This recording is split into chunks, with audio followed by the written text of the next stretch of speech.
This is an audio recording of the Lendit Fintech Weekly News Show. The show is streamed live on Lendit TV, LinkedIn, YouTube, and Twitter at 5 p.m. Eastern Time every Thursday. In this fast-paced show, the Lendit News team and a special guest discuss the most important fintech news stories of the past week.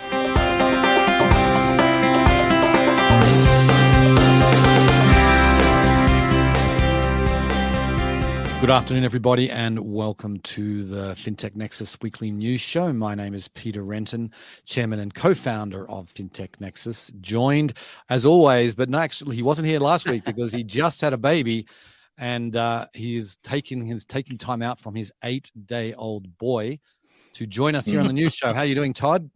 I'm good, Peter. Number 2 for us, healthy baby boy, Cole Edward, 8 pounds, 13 ounces. And everybody, mom and baby, are doing great.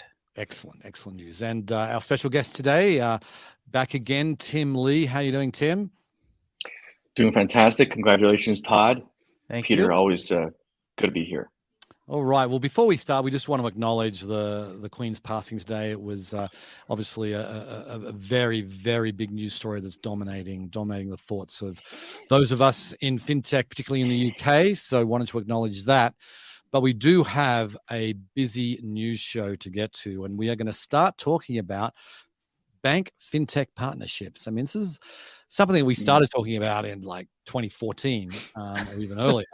But it seems like the current OCC is getting very interested in these types of partnerships. So we're going to have 2 articles here that we're going to talk about. The first, they're both from American Banker, actually, but it was covered extensively in the fintech press. But the first one talking about how like the OCC took action last week against Blue Ridge Bank. They're one of the smaller banks when it comes to bank fintech partnerships, but they had a couple of aggressive clients, shall we say.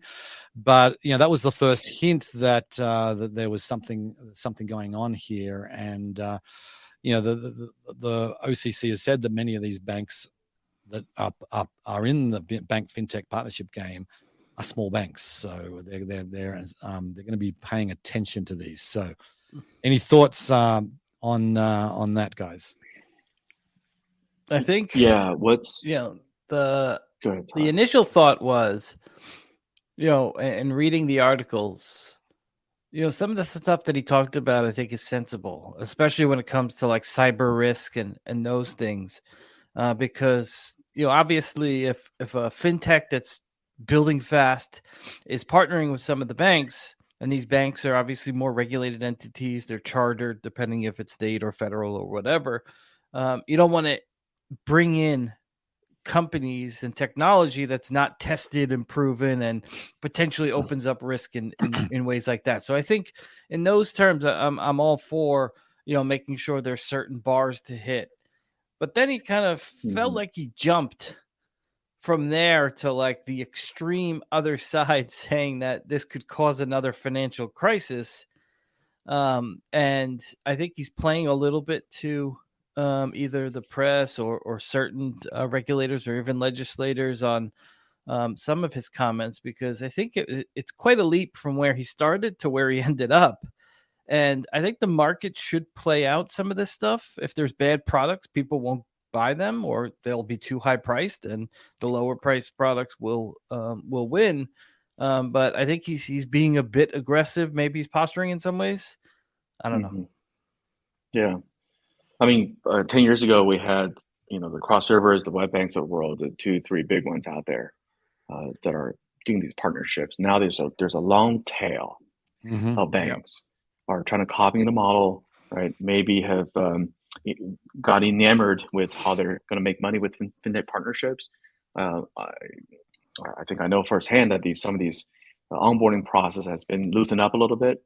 So there's definitely a lot to be said about what OCC is doing. But hitting at the bottom of these articles, therein lies OCC in this Blue Ridge case specifically. OCC said no more fintech partnerships unless you get a no action letter from us, which I thought it was super over zealous. Yeah. Like, you Yeah. And can't onboard any more partnerships to get it okay from us. I mean, basically saying that that's you're done. essentially it's You're over. done.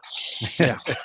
You can, and I think that's the thing. And I mean, the second article that really talks about this, like, systemic risk. And I mean, sure, you've got, like, there's companies like Chime that have, now I think, tens of millions, certainly more than 10 million clients in the US. That all, Chime is not a bank; it's all with a partner bank. But you look at like, you was comparing it back to the financial crisis, and I just feel like there isn't much in common with the financial crisis and the growth of fintech. Debrief the financial crisis. What was that?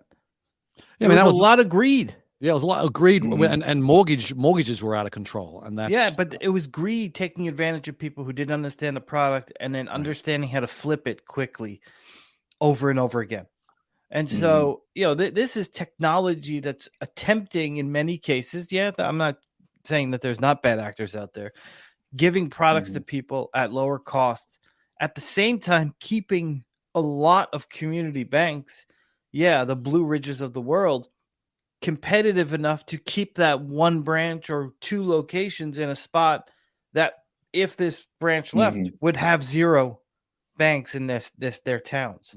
And so not only is he, to me, I think he's trying to whack the fintechs in his comments more than the banks, but it would be considerably damaging to the inclusion aspect of financial services to eliminate a lot of these potential partnerships, because Chase will just gobble up these customers, or Bank of America will gobble up these customers, and these small community focused banks will just continue to disappear. Yep.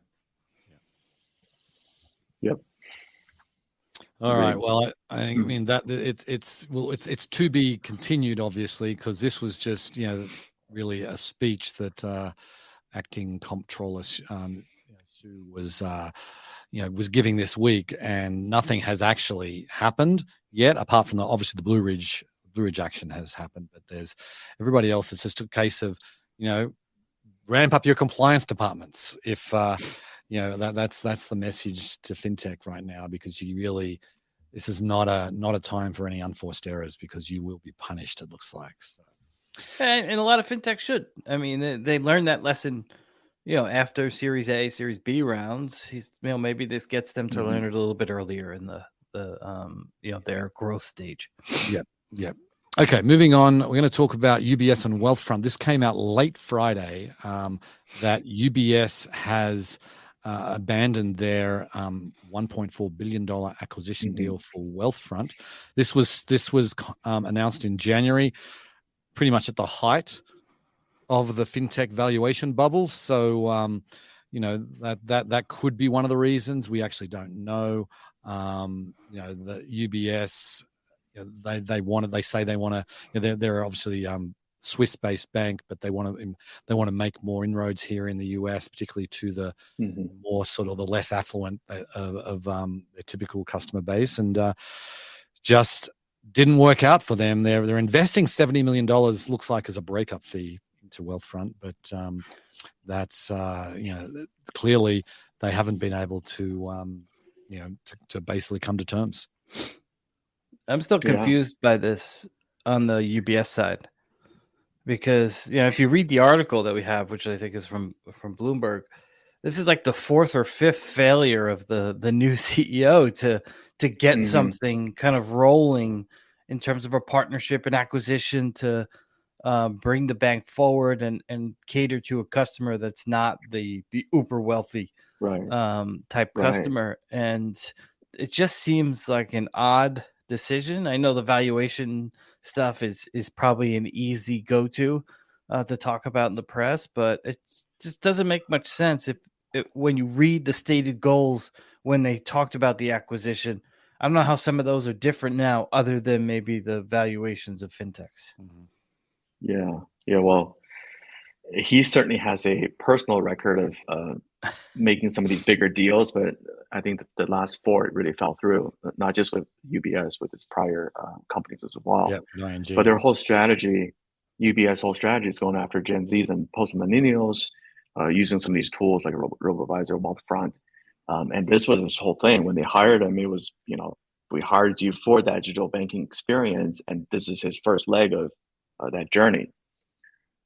So I'm actually not sure how long he's going to stay Yeah, there and now. I remember too when Right. UBS in the UK, we actually had them. We had they built their own digital wealth management platform called Smart Wealth. We actually they at the launch we had the guy who was running it speak at our event in probably 2017, I think, but that only lasted about a year, and then they sold that off. Couldn't make it work apparently. So UBS, this is before Ralph Hamer's tenure, and so it they haven't got a great track record in digital wealth management. So we'll see if they can right the ship in other ways. But moving on, I want to talk about Binance. Onto crypto for a little bit here. Binance, this is a weird one. They have said that they are going to stop supporting 3 stable coins: USDC, which is the second largest stable coin in the world, USDP, which is PAX, and then TUSD. Really the big one is USDC, and they're going to say, right, if you hold those stable coins, you are going to be converted into the Binance stable coin, which is the third largest stable coin, BUSD. And they've given everybody 4 weeks notice to get this. If you want to get out, you can just get out. But Tether was not involved in this, which I thought was really interesting. So you got the number 2 and some other stable coins that are less valuable, but Tether was not. But anyway, curious decision by Binance, I think. Makes sense to me. It's just a market share grab, right? They're not that far of a distant number 3 or number 2. No, they're not. Right. They're just right up against $50 billion worth of market cap, I suppose, for USDC. So they'll become number 1. But this auto conversion is a little bit disingenuous. And the CEO of Binance sort of throws some shades on the other cryptocurrency by saying that to solidify or to solidify the solvency of stable coin, we want you to convert. Basically saying that all the other guys, although they're calling themselves stable coins, not really solvent, which is kind of an interesting byline out of his speech. But they'll be the number 1, I'm sure. Yep, quite possibly. But it's an interesting play. Yeah, I mean, I think we're about to see probably a lot more take place in the stablecoin space than probably ever have to this point. To me, I think the most interesting part of all this, the stablecoin, and even some of the the comparison of which protocol does what and for whom and at what cost, is how the cross-chain potential cross-chain opportunities and what will exist hopefully eventually, because if the networks don't eventually connect to one another in some way, I think you're missing out on a huge opportunity, because then you're essentially having maybe a wallet will connect into different ones, but it limits the ability and the efficiency potential if you could figure out some of the cross-chain stuff with a lot of these different either stable coins or protocols, because then it opens up endless possibilities to be as transformative as we hope some of this technology will be. Very true. And I think the stablecoin wars are about to heat up, it seems like to me. There'll be a lot more action. And you'll have public versus private too. Yep, exactly. Anyway, moving on, another crypto story. We've been following this one for a long time, or for several weeks now. This is the Tornado Cash story. It was an article, it was everywhere today. Coinbase is bankrolling a lawsuit against the U.S. Treasury over the crypto sanctions. They filed a court challenge in federal court in Texas, basically saying that the U.S. Treasury does not have the authority to sanction code. There was no person sanctioned. There was no company sanctioned. And obviously, this is the Tornado Cash is a decentralized platform, but they're basically saying, look, where the Coinbase is the big gorilla here, we have the resources, we should be going to bat here. And because let's just say Tornado Cash is a mixing platform used by bad actors like the North Koreans, and also used by people who just want to get anonymity, because it basically shields it basically makes it impossible to trace transactions, and so some people say, look, they're donating money to Ukraine, they don't want their wallet address known, so they go through Tornado Cash. So you've got bad uses for sure, and you've got good uses, but Cash has lots of crime involved in it as well, but we don't ban that. So anyway, thoughts? Yeah, I'm not sure why Coinbase wants to die on that hill, right? It's not a winnable argument against U.S. Treasury, and they use their own employees as one of the plaintiffs, I guess, right, in the lawsuit or in the litigation, which is kind of interesting. I mean, the stat says that over 40% of Tornado Cash's overall volume was, these bad actors, right? The money launderers and also cyber criminals, right? Close to half is it's not regulated in that sense. I don't know. I really, on one hand, we, this, I'm not sure if it's really Tornado Cash's authority to regulate this stuff. I don't think so. That's their whole business model, to create anonymity so you can mix everything, all your holdings before it exits. But I don't know, man. I mean, you can make an argument that people with a hammer can kill people as well, right? But the hammers are designed for something else altogether. I don't know. This is almost like the gun control conversation. I think there's kind of two aspects I see to the case or example here, which is there's probably always going to be some place for people to anonymously do something that's going to be out of the reach of sovereign governments and sovereign controls. And then there's going to be, if you want to come into the financial system as a whole and connect into banking and stuff like that, then you need to have these controls.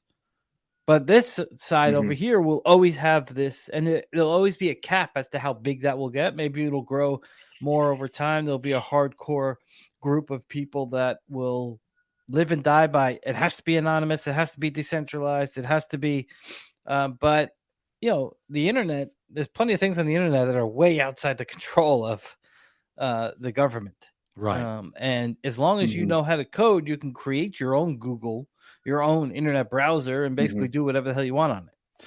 Yeah, that's a really good point, Todd. And I think you've got the Tornado Cashes of the world. You can't stop them because, as I said, Tornado Cash is offline. You cannot use it right now. But someone's gone and copied the code and uploaded it to another website. So the code is still out there and can easily be recreated. And so it's not going to be possible to kind of to shut all this and down. People eventually will know, I go here, I don't have FDIC insurance, I don't have recourse. But I can move money anonymously, and I can do either good or bad things. If I want to hide my money from government and don't want to be targeted by them, great. I can do it here for a good cause or for a bad cause. If I want to, be in the traditional financial system, but connect in a more efficient way, I'll use Coinbase and others that help me do that, but use digital money or digital protocols or whatever.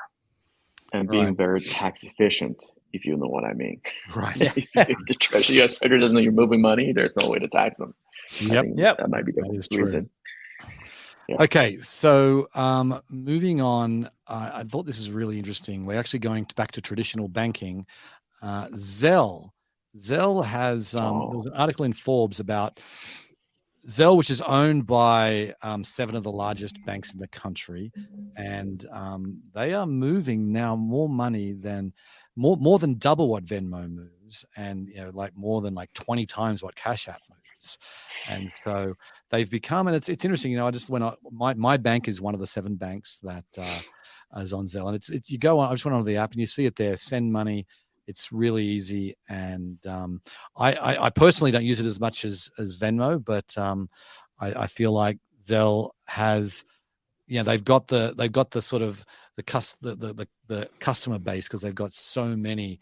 They've got tens and tens of millions of customers through all these large banks, and they're bringing more banks on board. So it's really, really interesting. That Zelle has gotten so much traction in just 4 years. Yeah, this is probably the least surprising story that we have this week. Right. But I think there's an added question that should be asked in the research. Do you know you're sending money by Zelle? Right. Because if they ask that to the same people that are sending money, the people with the knowledge that they're sending it through Venmo, I guarantee would be significantly higher than people knowing that they're sending using Zelle, because they guarantee most of them think they're just using their bank app without knowing that Zelle is powering it. And so the volume wise, I'm not surprised. But if you were to ask all those consumers, which way do you send money more, Zelle or Venmo? I think Venmo would crush Zelle from the standpoint of brand recognition. Yeah, quite possibly. Yeah.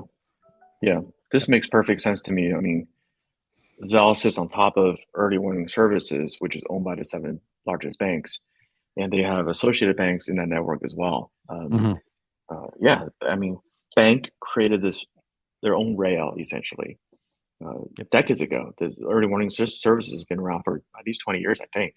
When I worked at Chase, we did a lot of work with them. So now they want to monetize it. And in fact, in the charter of early warning services, it says, this is only created to defend fraud between banks, right? If I cash a check at JP Morgan Chase and cash it again at Wells Fargo, we're going to check against it with this database. It is not allowed to be anything else but that. I think the new CEO at Early Warning Services sort of bent the arms of these banks for almost over like 5, 6, 7 years that says, hey, we have this powerful network. We got to make something out of it. I think that's what's happening now. If you look at their finances, I mean, they're charging 8-9 cents per transaction to the banks. But that's just monopoly money, right? The bank actually owns the company. So where's that 9 cents per transaction going to, really? And this has potential to supersede Visa and MasterCards in some ways. That's the thing. That's the interesting all united thing together. That's not really talked about enough, because that was in the article in Forbes, was the fact that small businesses are starting to Zelle's starting to get popular with small businesses, and they are now happy to do this, because I think it was like 0.45%, or actually, maybe it is free, because I think they charge the banks. It's free now. Yeah, exactly. They charge the banks. Free for the small business. So users, that's right. Do you want to get paid by Visa? That's the big part. Yeah. Do you want to get paid by Visa and pay 3%, or do you want to get paid by Zelle and pay 0%? Man, that is a compelling value proposition right there, and one that probably isn't being taken advantage of enough. I mean, I just loaded up my app on my phone here, and it just says send money. It's got the Zelle logo, and then it does say send money via Zelle. Right. So if you're in your bank app, you're gonna. Yeah, it's all inside my bank app. I don't. It becomes kind of second nature to think it's U.S. JP Morgan, whatever bank that I'm sending it through. You're not looking at the Zelle logo, so it's it's to me. I think the winner is obviously small businesses. Awareness to them needs to jump up, but I think we're about to see a lot more competition in this space, and small businesses. Slowly, I think we talked about it 3 weeks ago with Ron Shevlin, Peter, kind of slowly taking the market share from Visa and MasterCard and American Express to a smaller extent, and getting lower cost options through Zelle, Venmo, Apple, whoever. Right. And I think that's a good thing, because the duopoly is very costly for a lot of small businesses that need as much of a margin as they can get. Yeah, I mean, have you guys seen Zelle when you're just out and about, going around small businesses? I have hardly ever seen. I see a lot of Zelle commercials. I don't see a lot of Venmo commercials. Then again, I don't Gen see Z doesn't watch TV. If I was a small business, I'd have Zelle right on my cash register and say pay by Zelle. I maybe once I've seen it. Yeah. Maybe once. Yeah. Anyway, we got to move on. So, and talking again about retail payments, Apple Pay. This was a report that came out this week that Apple Pay is now processed more than $6 trillion annually, which is now more than MasterCard has processed. Keep in mind, there's plenty of MasterCard inside Apple Pay, but the total volume of Apple Pay, which is Visa, MasterCard, American Express, probably other credit cards as well, and that is now become the second largest payment processor after Visa. Visa does just over 10 trillion. Interesting, bigger than Alipay in China, which I thought was interesting. Like Apple Pay, it sort of took a while to get going, but I use it all the time now because everyone everywhere accepts, except Walmart don't. Everywhere accepts this tap to pay, and I don't have to carry any. I maximize miles, and I've got all my 10 credit cards loaded up in Apple Pay, and decide which one to go as I pay as I'm going, and it's just a much more convenient way than carrying a whole bunch of credit cards around. Yeah, absolutely. I remember about a year and a half ago, it's all of a sudden I just switched over to Apple Pay.